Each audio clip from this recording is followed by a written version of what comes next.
Friends, good morning. আজকে আমি যাচ্ছি জুডোর হেয়ার কাট করাতে। আমি নিজেও রেডি হয়ে গেছি, জুডোকেও রেডি করিয়ে দিয়েছি। ও তাড়াতাড়ি রেডি হচ্ছিল না বলে আমার কাছে বকা খেয়েছে। সেই জন্য দেখো ওর মুখটা পুরো বাংলার পাঁচের মতো হয়ে গেছে।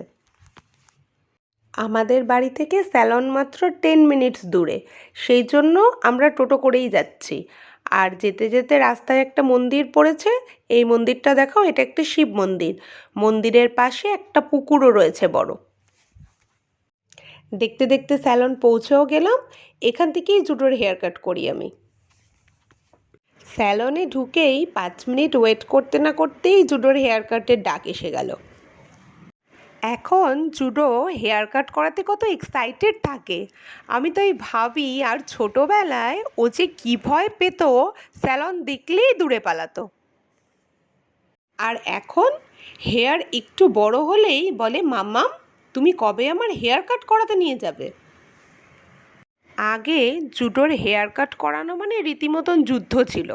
ওকে চকলেট দিতে হতো, সামনে মোবাইল চালিয়ে দিতে হতো, এমনকি ও ট্রিমারের আওয়াজেও ভয় পেত। আর এখন কি সুন্দর চুপচাপ বসে থাকে। বলতে বলতে ওর হেয়ার কাট কমপ্লিটও হয়ে গেল।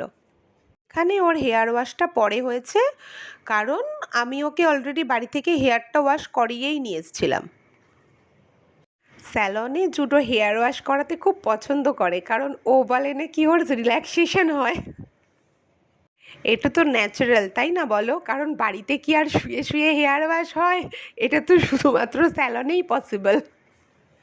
হেয়ার ওয়াশ কমপ্লিট, এবার ওর হেয়ার সেটিং চলছে। ব্যাস, নিউ লুক রেডি। তোমরা বলো ওর হেয়ার কাটিংটা কেমন হয়েছে।